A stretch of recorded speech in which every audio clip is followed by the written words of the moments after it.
ನಮಸ್ತೆ ವೀಕ್ಷಕರೇ, ನಿತ್ಯ ಜ್ಯೋತಿರ ವಾಸ್ತು ಭವಿಷ್ಯ ವಿಶೇಷ ನೇರ ಪ್ರಸಾರ ಕಾರ್ಯಕ್ರಮಕ್ಕೆ ಸ್ವಾಗತ. ವೀಕ್ಷಕರೇ, ಇವತ್ತಿನ ನಮ್ಮ ಗುರುವಾರದ ಸಂಚಿಕೆಯಲ್ಲಿ ತುಲಾ ರಾಶಿಯವರು ಇವತ್ತಿನ ಸಂಚಿಕೆಯನ್ನು ಮಿಸ್ ಮಾಡ್ಕೊಳ್ಬೇಡಿ. ಏಕೆಂದರೆ ಈಗ ಏನು ಜುಲೈ ಪ್ರಾರಂಭ ಆಗಿದೆ, ಇವತ್ತು 2ನೇ ದಿನದಲ್ಲಿ ನಾವಿದ್ದೀವಿ. ಕಂಪ್ಲೀಟ್ ಇನ್ನು 31 ದಿನ ಏನಿದೆ ಜುಲೈ ತಿಂಗಳಿನಲ್ಲಿ ನಿಮ್ಮ ಒಂದು ಮಾಸ ಭವಿಷ್ಯ ಹಾಗೆ ಭವಿಷ್ಯವಾಣಿ ಕಂಪ್ಲೀಟ್ ಜುಲೈ ತಿಂಗಳಿನಲ್ಲಿ ಯಾವ ರೀತಿಯಾಗಿದೆ ಅಂತ ಹೇಳಿ ತುಲಾ ರಾಶಿಯವರು ತಿಳ್ಕೊಳ್ಬೋದು. ಜೊತೆಗೆ ಏನಾದರೂ ಸ್ವಲ್ಪ ಅಡಚಣೆಗಳು ತೊಂದರೆಗಳು ಎದುರಾದಂಥ ಸಂದರ್ಭದಲ್ಲಿ ಪರಿಹಾರ ಭಾಗಕ್ಕೆ ಏನು ಮಾಡ್ಕೊಳ್ಬೇಕು, ಇದಕ್ಕೋಸ್ಕರ ಗುರೂಜಿಗಳು ಸಹ ನನ್ನ ಜೊತೆ ಇದ್ದಾರೆ. ಎಲ್ಲ ಮಾಹಿತಿಗಳನ್ನು ನೀಡ್ತಾರೆ. ಹಾಗೆ ಅವ್ರು ನೀಡುವಂತಹ ಪರಿಹಾರ ಕೂಡ ತುಂಬಾ ಸುಲಭವಾಗಿರುತ್ತೆ. ಬೇಗನೆ ನೀವು ಅದರ ರಿಸಲ್ಟ್ ಅನ್ನ ನೀವು ತಿಳ್ಕೊಳ್ಬಹುದು. ಮೊದಲನೇದಾಗಿ ಗುರೂಜಿಗಳನ್ನ ಕಾರ್ಯಕ್ರಮಕ್ಕೆ ವೆಲ್ಕಮ್ ಮಾಡ್ತಾ ಇದ್ದೀನಿ. ಖ್ಯಾತ ಜ್ಯೋತಿಷಿಗಳು, ಖ್ಯಾತ ಸಂಖ್ಯಾಶಾಸ್ತ್ರಜ್ಞರು ಮತ್ತು ಪಂಚಭೂತ ವಾಸ್ತು ತಜ್ಞರಾದ ಶ್ರೀ ಮಂಜುನಾಥ್ ಗುರೂಜಿಗಳು. ಗುರೂಜಿ ನಮಸ್ತೆ, ಕಾರ್ಯಕ್ರಮಕ್ಕೆ ಸ್ವಾಗತ. ಆದಿತ್ಯಾಯ ಸೋಮಾಯ ಮಂಗಳಾಯ ಬುಧಾಯ ಚ ಗುರು ಶುಕ್ರ ಶನಿರ್ಭಾಷ ರಾಹುವೇ ಕೇತುವೇ ನಮಃ. ಗುರುಜಿ, ಈಗ ನಾವು ತುಲಾ ರಾಶಿ ವಿಚಾರಕ್ಕೆ ಸಂಬಂಧಪಟ್ಟಂತೆ ನೋಡೋದಾದ್ರೆ ಮೊದಲನೇದಾಗಿ ನವಗ್ರಹಗಳ ಗೋಚರ ಯಾವ ರೀತಿಯಾಗಿ ಆಗ್ತಾ ಇದೆ, ಅದರ ಒಂದು ಆಧಾರ ತುಲಾ ರಾಶಿಯವರಿಗೆ ರಾಶಿಫಲ ಜುಲೈ ತಿಂಗಳಿನಲ್ಲಿ ಏನಿದೆ, ಆಚರಣೆಯ ಭಾಗವಾಗಿ ತುಲಾ ರಾಶಿಯವರು ಏನು ಮಾಡ್ಕೊಳ್ಬೇಕು? ನೋಡಿ, ಪ್ರತಿಯೊಂದು ಮಾಸಿಕ ಫಲದ ಗೋಚಾರದ ವಿಚಾರವಾಗಿ ನೀವು ನೋಡ್ತಾ ಹೋದರೆ ದೊಡ್ಡ ಗ್ರಹಗಳ ಗೋಚಾರ ಪ್ರಮುಖವಾಗಿ ಗುರು ಭಗವಾನರು ತುಲಾರಾಶಿಯವರಿಗೆ ಭಾಗ್ಯದಿಂದ ದಶಮ ಭಾವಕ್ಕೆ ಕಳೆದ ತಿಂಗಳು ಏನು ಗೋಚಾರವಾಗಿದ್ರು ಇದೇ ತಿಂಗಳು ಕೂಡ ಅದೇ ಹಾಗೆ ಮುಂದುವರಿಯುವಂಥದ್ದು. ಸೊ ಅಲ್ಲಿಗೆ ಪೂರ್ಣ ಪ್ರಮಾಣದಲ್ಲಿ ಗುರುಬಲ ಇಲ್ಲ ಅಂದರೂ ಕೂಡ ಕೇಂದ್ರ ಭಾವದ ಗುರುವಿನ ಒಂದು ಫಲಗಳು ಸಿಗ್ತಾ ಇರುತ್ತೆ. ಇನ್ನು ಉಳಿದಂತೆ ದೊಡ್ಡ ಗ್ರಹಗಳಲ್ಲಿ ಒಂದು ಶನೇಶ್ವರನ ಗೋಚಾರ ಅಂತ ತಗೊಂತೀವಿ. ಇಲ್ಲಿ ಚತುರ್ಥ ಮತ್ತು ಪಂಚಮಾಧಿಪತಿಯಾಗಿ ಶನೇಶ್ವರ ಗ್ರಹರು ತುಲಾರಾಶಿಯವರಿಗೆ ಯೋಗಕಾರಕರಾಗಿ ಷಷ್ಠ ಭಾವದಲ್ಲಿ ಪ್ರಸ್ತುತ ಏನು ಮುಂದುವರಿತಾ ಇದ್ದಾರೋ, ಆದರೆ ಬಹುಮುಖ್ಯವಾಗಿ ಜುಲೈ 26ನೇ ತಾರೀಕು ನಂತರ ಶನಿ ವಕ್ರಿಯಾಗಿ ಪಂಚಮ ಭಾವದ ಫಲ ಕೊಡಲು ಸಿದ್ಧರಾಗಿರ್ತಾರೆ. ಇದೊಂದು ಒಳ್ಳೆಯ ವಿಚಾರ. ಇನ್ನು ಉಳಿದಂತೆ 4ನೇ ತಾರೀಕು ಜುಲೈದಂದು ನಿಮ್ಮ ರಾಶಿಯ ರಾಶಾಧಿಪತಿ ಶುಕ್ರ ಗ್ರಹರೇ ಕೂಡ ಇಲ್ಲಿ ತುಂಬ ವಿಶೇಷವಾಗಿ ದಶಮದಿಂದ ಲಾಭ ಸ್ಥಾನಕ್ಕೆ ಗೋಚಾರದಲ್ಲಿ ಸೂರ್ಯನ ಮನೆಗೆ ಪ್ರವೇಶ ಆಗ್ತಿರುವಂಥದ್ದು.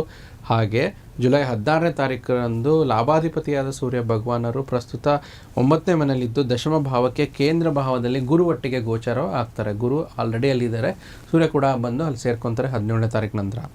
25 ಜುಲೈ ನಂತರ ಬುಧ ಭಗವಾನರು ದಶಮ ಸ್ಥಾನದಿಂದ ವಕ್ರಿಯಾಗಿ ಭಾಗ್ಯ ಸ್ಥಾನದಲ್ಲಿ ಒಂದು ತುಂಬ ವಿಶೇಷವಾಗಿ ಇಲ್ಲಿ ಒಂದು ಮಿಥುನ ರಾಶಿಯಲ್ಲೇ ಮುಂದುವರಿಯುವಂಥದ್ದು. ಹಾಗೆ ಉಳಿದಂತೆ ಗ್ರಹಗಳಾದ ಒಂದು ರಾಹು, ಕೇತು, ಮಂಗಳ ಕಳೆದ ತಿಂಗಳ ಗೋಚಾರದಲ್ಲಿ ಹೇಗಿತ್ತು ಅದು ಹಾಗೆ ಮುಂದುವರಿಯುತ್ತೆ ಜುಲೈ ತಿಂಗಳಲ್ಲೂ ಕೂಡ ಅಂತ ಹೇಳ್ತೀವಿ.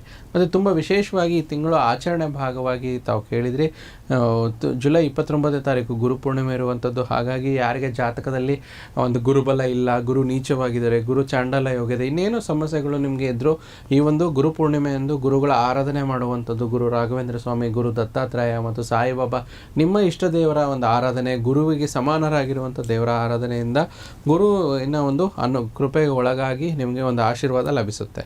ಗುರು ಯಾರಿಗೆ ಇವತ್ತೆಲ್ಲ ಸಂತಾನಕ್ಕೂ ಬೇಕು, ಹಣಕ್ಕೂ ಬೇಕು, ಧನಕಾರಕ ಗ್ರಹ. ಸೊ ಆ ಒಂದು ಗುರುವಿನ ಸೇವೆಯಿಂದ ಅದರ ಒಂದು ಭಾಗ್ಯ ಲಭಿಸುತ್ತೆ. ಆಮೇಲೆ ಜುಲೈ 15ನೇ ತಾರೀಕಿನಂದು ಬುಧ ಜಯಂತಿ ಇರುವಂಥದ್ದು. ಬುಧ ಅಂದರೆ ವಿಷ್ಣು, ವೆಂಕಟೇಶ್ವರ, ನಾರಾಯಣ ಅಂತ ಹೇಳ್ತೀವಿ. ಸೊ ಇಲ್ಲಿ ಯಾರಿಗೆ ನೀವು ಒಬ್ಬರು ವ್ಯಾಪಾರಸ್ಥರಾಗಿರ್ಬೋದು, ಒಂದು ವಿದ್ಯಾರ್ಥಿ ಆಗಿರ್ಬೋದು, ಸೊ ನಿಮಗೆ ಒಂದು ಬುಧನ ಆರಾಧನೆ ಮಾಡೋದ್ರಿಂದ ನಿಮಗೆ ತುಂಬ ಅನುಕೂಲತೆಗಳಾಗುತ್ತೆ ಈ ರೀತಿ. ಮತ್ತು ಇನ್ನು ಉಳಿದ ಒಂದು ವಿಚಾರ ಏನಂತಾರೆ, ದಕ್ಷಿಣಾಯನ ಪುಣ್ಯಕಾಲ ಆರಂಭ ಆಗ್ತಿರುವಂಥದ್ದು 15ನೇ ತಾರೀಕು ನಂತರ. ಅಲ್ಲಿಗೆ ಆಷಾಢ ಮಾಸ ಕೂಡ ಪ್ರಾರಂಭ ಆಗ್ತಿರುವಂಥದ್ದು. ಒಂದು ವಿಶೇಷ ಸಂಚಿಕೆ ಆಷಾಢ ಮಾಸದ ಬಗ್ಗೆ ಕೂಡ ಈ ಎಲ್ಲ ರಾಶಿಫಲ ಮುಗಿದ ನಂತರ ನಮ್ಮ ವೀಕ್ಷಕರಿಗೆ ತಿಳಿಸೋಣ.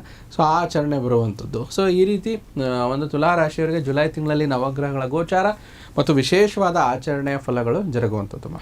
ಗುರುಜಿ, ಇನ್ನು ನವಗ್ರಹಗಳ ಗೋಚರದ ಪ್ರಭಾವ ವಿಸ್ತೃತವಾಗಿ ನೋಡೋದಾದ್ರೆ ತುಲಾ ರಾಶಿಯವರಿಗೆ ಅದು ಜುಲೈ ತಿಂಗಳಿನಲ್ಲಿ ಹೇಗೆ ಪ್ರಭಾವವನ್ನು ಬೀರ್ತಾ ಇದೆ? ನೋಡಿ, ವಿಸ್ತೃತವಾಗಿ ಮೊದಲನೇದಾಗಿ 9ನೇ ಮನೆಯಲ್ಲಿರುವಂಥ ಗುರು, ಭಾಗ್ಯದ ಗುರು, ದಶಮ ಸ್ಥಾನಕ್ಕೆ ಗುರುಬಲ ಇಲ್ಲ. ಆದರೆ ದಶಮ ಸ್ಥಾನ ಅಂದರೂ ಕೂಡ ಕೇಂದ್ರ ಭಾವ ಅಂತಂದರೆ ಒಳ್ಳೆ ಫಲಗಳು ಕೊಡ್ತಾರೆ.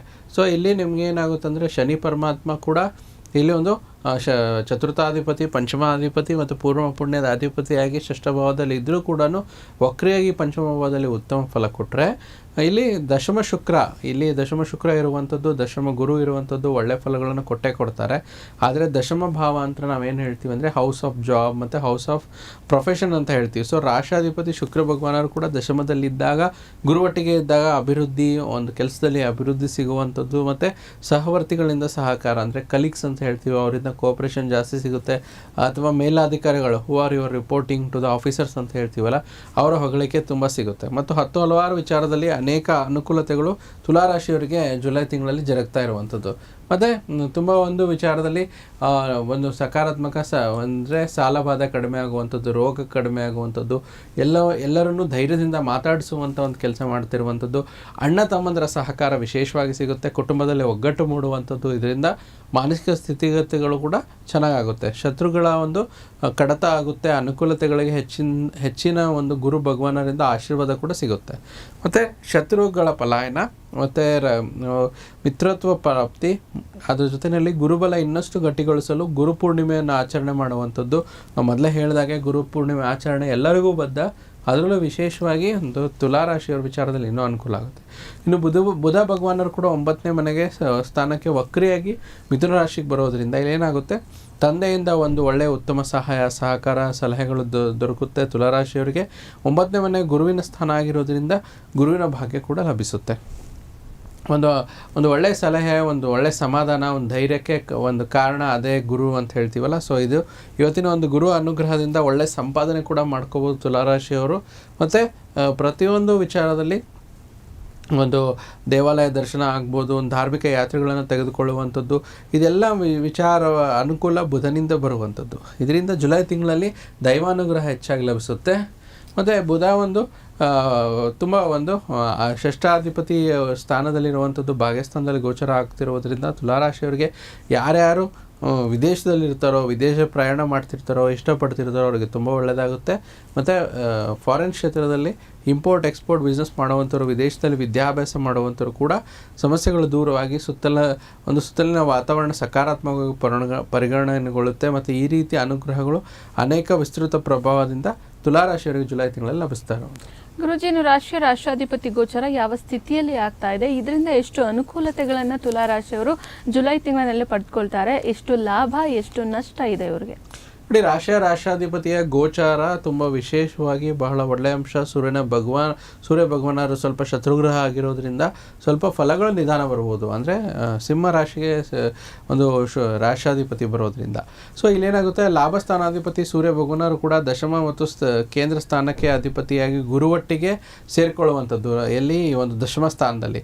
ಸೊ ಇದರಿಂದ ತುಂಬ ವಿಶೇಷವಾಗಿರೋದ್ರಿಂದ ಒಂದು ಸಮೃದ್ಧವಾಗಿ ವಾಹನ ವಸ್ತು ಇತ್ಯಾದಿ ಖರೀದಿ ಅಂತ ಹೇಳ್ತೀವಿ, ರಾಜನ ಕೃಪೆಗೆ ಒಳಗಾಗುವಂಥ ಪುತ್ರ ಸೌಖ್ಯ ಪ್ರಾಪ್ತಿ, ಒಳ್ಳೆಯ ಅನುಕೂಲತೆಗಳು ಕೂಡ ಜರುಗುತ್ತೆ. ಮತ್ತು ಅಷ್ಟಮಾಧಿಪತಿಯಾಗಿ ಲಾಭಸ್ಥಾನದಲ್ಲಿ ಇರುವಂಥದ್ದು, ಆದ್ದರಿಂದ ಸ್ವಲ್ಪ ಅದೃಷ್ಟ ಕಡಿಮೆ, ಸ್ವಲ್ಪ ದೇಹ ಸೌಖ್ಯ ಕಡಿಮೆ, ಏನೋ ಒಂಥರ ಪೇನು, ಏನೋ ಒಂಥರ ಡಯಾಗ್ನೈಸಬಲ್ ಥಿಂಗ್ಸ್ ಅಂತ ಹೇಳ್ತೀವಿ ಮೆಡಿಕಲಿ, ಅದು ಸ್ವಲ್ಪ ಸಮಸ್ಯೆಗಳನ್ನು ಕೊಡುತ್ತೆ. ಆದರೆ ಅದೇ ಸಮಯದಲ್ಲಿ ಸಕಾರಾತ್ಮಕ ಅಂಶ ನೋಡಿದ್ರೆ ಅಷ್ಟಮಾಧಿಪತಿ ಲಾಭದಲ್ಲಿರೋದು ಏನಾಗುತ್ತೆ ಅಂದರೆ ಇನ್ಶೂರೆನ್ಸ್ ಸೆಟಲ್ಮೆಂಟು ಮತ್ತು ಬ್ಲಡ್ ಬ್ಯಾಂಕು, ಆಸ್ಪತ್ರೆಯಲ್ಲಿ ಯಾರು ಕೆಲಸ ಮಾಡ್ತಾರಲ್ವ ಎಮರ್ಜೆನ್ಸಿ ಅಂಥವ್ರಿಗೆ ತುಂಬ ಚೆನ್ನಾಗಿರುತ್ತೆ. ನೀವು ಒಬ್ಬ ನರ್ಸ್ ಆಗಿರ್ಬೋದು, ಒಂದು ಮೆಡಿಕಲ್ ರೆಪ್ರೆಸೆಂಟೇಟಿವ್ ಅಥವಾ ಮೆಡಿಕಲ್ಗೆ ಸಂಬಂಧಪಟ್ಟಂಥ ಎಂಪ್ಲಾಯ್ ಆಗಿರ್ಬೋದು, ತುಂಬ ಚೆನ್ನಾಗಿರುತ್ತೆ. ರಿಸ್ಕ್ ತೆಗೆದುಕೊಂಡು ಮುಂದುವರಿಯೋದಕ್ಕೆ ಭಯ ಆದರೂ ಕೂಡ ಲೈಫಲ್ಲಿ ಕ್ಯಾಲ್ಕುಲೇಟೆಡ್ ರಿಸ್ಕನ್ನು ಈ ಒಂದು ಮಾಸದಲ್ಲಿ ತುಲಾರಾಶಿಯವರು ತಗೋಬೋದು. ಮತ್ತು ಯಾವುದೇ ರೀತಿ ಒಂದು ವಿಚಾರದಲ್ಲಿ ಪಂಚಮ ರಾಹು ಗೋಚಾರದಲ್ಲಿ ಇರೋದ್ರಿಂದ ಒಂದು ಈ ಆರ್ಟಿಫಿಷಿಯಲ್ ಇಂಟೆಲಿಜೆನ್ಸು ಮತ್ತು ಯಾರು ಉದ್ಯೋಗದಲ್ಲಿರ್ತಾರೆ ಅವರಿಗೆ ಒಂದು ಒಳ್ಳೆ ರೆಕಗ್ನೇಷನ್ ಸಿಗುವಂಥದ್ದು, ಒಳ್ಳೆ ಕ್ಯಾಂಪಸ್ ಸಿಗುವಂಥದ್ದು, ಒಳ್ಳೆ ಒಂದು ಈ ವಿಶೇಷವಾಗಿ ಉದ್ಯಮ ಜೊತೆಗಿನಲ್ಲಿ ಕೆಲಸ ಮಾಡ್ತಾಯಿದ್ರೆ ಅದರಲ್ಲಿ ಒಳ್ಳೆ ಪ್ಯಾಕೇಜು ಮತ್ತು ರಿಸರ್ಚ್ ಡೆವಲಪ್ಮೆಂಟ್ ಇದರಲ್ಲಿ ತೊಡಗಿಸ್ಕೊಂಡವರಿಗೆ ಒಂದು ಹೊಸ ರಿಸರ್ಚು, ಹೊಸದೇನೋ ಸಬ್ಜೆಕ್ಟ್ ಕಂಡುಹಿಡಿಯುವಂಥ ಅವಕಾಶಗಳು ಲಭಿಸುತ್ತೆ. ಮತ್ತು ಹಿಂದೆ ಈ ರೀತಿ ಒಂದು ನವಗ್ರಹಗಳ ಗೋಚಾರ ವಿಸ್ತೃತ ಪ್ರಭಾವದೊಂದಿಗೆ ತುಲಾರಾಶಿಯವರಿಗೆ ಜುಲೈ ತಿಂಗಳಲ್ಲಿ ಜರುಗ್ತಾ ಇದೆ. ಗುರುಜಿ, ಇನ್ನು ತುಲಾರಾಶಿಯಲ್ಲಿ ಬರ್ತಕ್ಕಂಥ ನಕ್ಷತ್ರಗಳು ಏನಿದ್ದಾವೆ, ಆ 3 ನಕ್ಷತ್ರಗಳಿಗೆ ಏನಾದರೂ ಫಲಗಳು ಜುಲೈ ತಿಂಗಳಿನಲ್ಲಿ ಲಭಿಸ್ತಾ ಇದೆಯಾ? ಮತ್ತು ಪರಿಹಾರ ಭಾಗಕ್ಕೆ ಏನಾದರೂ ಒಂದು ತೊಂದರೆ ಎದುರಾಗ್ತಾ ಇದೆ, ಸಮಸ್ಯೆ ಉಂಟಾಗ್ತಾ ಇದೆ ಅಂದರೆ ಪರಿಹಾರ ಭಾಗಕ್ಕೆ ಏನು ಮಾಡ್ಕೊಳ್ಬೇಕು? ನೋಡಿ, ಇಲ್ಲಿ ಬಹಳ ಮುಖ್ಯವಾಗಿ ಒಂದು ಚಿತ್ತಾ ನಕ್ಷತ್ರ ಅಂತ ಹೇಳ್ತೀವಿ. ರಿಸ್ಕ್ ತೊಗೊಂಡು ಮುಂದುವರಿಯೋದ್ರಿಂದ ವ್ಯಾಪಾರದಲ್ಲಿ ಖಂಡಿತನೇ ಬೆಳಿತೀರಾ. ಸ್ವಾತಿ ನಕ್ಷತ್ರದವರು ಬಹಳ ದಿನಗಳ ಪ್ರೀತಿ, ಪ್ರೇಮ, ಪ್ರಣಯ, ಮದುವೆ ಮಾತುಕತೆಗೆ ಮುಂದುವರಿಯುವಂಥ ಎಲ್ಲ ಸಕಾರಾತ್ಮಕ ಅಂಶಗಳಿದೆ. ಮತ್ತು ವಿಶಾಖ ನಕ್ಷತ್ರದವರಿಗೆ ಅವಕಾಶಗಳ ಲಭ್ಯತೆ, ಒಳ್ಳೆಯ ಆಯ್ಕೆ ಈ ತಿಂಗಳಲ್ಲಿ ಮಾಡ್ಕೊಳ್ಳುವಂಥದ್ದು. ಪರಿಹಾರ ಇಷ್ಟೇ, ಪ್ರತಿ ಬುಧವಾರ ವಿಷ್ಣು ಸಹಸ್ರನಾಮ ಪಠಣೆ ಮಾಡಿ ಮತ್ತು ಬೃಹಸ್ಪತಿಯ ಮಂತ್ರ ಓಂ ಗ್ರಾಂ ಗ್ರೀಂ ಗ್ರೋಂ ಸಹ ಸೂರ್ಯಾಯ ನಮಃ, ಓಂ ಗ್ರಾಂ ಗ್ರೀಂ ಗ್ರೋಂ ಸಹ ಬೃಹಸ್ಪತಿಯೇ ನಮಃ ಅಂತ 2 ಬಾರಿ ಜಪ ಮಾಡಿ ಪ್ರತಿ ಭಾನುವಾರ ಸೂರ್ಯನ ದೇವಸ್ಥಾನದಲ್ಲಿ ಒಂದು ಸ್ವಲ್ಪ ಗೋಧಿ ದಾನ ನೀಡಿ, ಇದು ತುಂಬ ಒಳ್ಳೆಯದಾಗುತ್ತಮ್ಮ. ಗುರುಜಿ ಮತ್ತೆ ಏನಾದ್ರು ಸೂಚನೆ ನಿಮ್ಮ ಕಡೆಯಿಂದ ಏನಾದರೂ ಕೊಡ್ತೀರಾ? ಆದಷ್ಟು ನೋಡಿ ಪ್ಲಾಸ್ಟಿಕ್ ಐಟಮ್ಸ್ನ ಅವಾಯ್ಡ್ ಮಾಡ್ಕೊಳ್ಳಿ. ಪ್ಲಾಸ್ಟಿಕ್ ಇಸ್ ಟೂ ಡೇಂಜರಸ್ ಅಂತ ಹೇಳ್ತೀವಿ. ಗೋಚಾರದಲ್ಲಿ ರಾಹು ಕೂಡ ಸ್ವಲ್ಪ ಸಮಸ್ಯೆ ಕೊಡೋದ್ರಿಂದ ಪ್ಲಾಸ್ಟಿಕ್ ಐಟಮ್ಸ್ನ ಅವಾಯ್ಡ್ ಮಾಡಿಕೊಂಡ್ರೆ ತುಂಬ ಒಳ್ಳೆಯದು. ನೋಡಿದ್ರಲ್ಲ ವೀಕ್ಷಕರೇ, ಇವತ್ತಿನ ಸಂಚಿಕೆಯಲ್ಲಿ ತುಲಾ ರಾಶಿಯವರು ಖಂಡಿತವಾಗ್ಲೂ ಗುರುಜಿ ತಿಳಿಸಿರುವಂಥ ಪರಿಹಾರ ಮತ್ತು ವಿಶೇಷ ಸೂಚನೆಯನ್ನು ಫಾಲೋ ಮಾಡಿ ಮತ್ತಷ್ಟು ಲಾಭವನ್ನು ನೀವು ಸಿದ್ಧಿಸ್ಕೊಳ್ಳಿ ಅಂತ ಹೇಳ್ತಾ, ಗುರುಜಿ ಇಷ್ಟೊತ್ತು ನಮ್ಮ ಜೊತೆ ಇದು ತುಲಾ ರಾಶಿಯ ವಿಚಾರಕ್ಕೆ ಸಂಬಂಧಪಟ್ಟಂತೆ ಅನೇಕ ಮಾಹಿತಿಗಳನ್ನು ತಿಳಿಸಿದ್ದೀರಾ ಮತ್ತು ವಿಶೇಷ ಎಚ್ಚರಿಕೆಯನ್ನು ಅವ್ರಿಗೆ ನಿಮ್ಮ ಕಡೆಯಿಂದ ನೀಡಿದ್ದೀರಾ. ಗುರುಜಿ, ಧನ್ಯವಾದಗಳು. ಕೃಷ್ಣಾರ್ಪಣಮಸ್ತು. ವೀಕ್ಷಕರೇ, ಇವತ್ತಿನ ಈ ಸಂಚಿಕೆಯನ್ನು ಇಲ್ಲಿಗೆ ಮುಗಿಸ್ತಾ ಇದ್ವಿ. ಮತ್ತೊಂದು ಸಂಚಿಕೆಯಲ್ಲಿ ಮತ್ತೊಂದು ರಾಶಿಯೊಂದಿಗೆ ಭೇಟಿಯಾಗೋಣ. ನೋಡ್ತಾ ಇರಿ ಪ್ರಗತಿ ಟಿವಿ, ಇದು ನಿಮ್ಮಿಂದ ನಿಮಗಾಗಿ.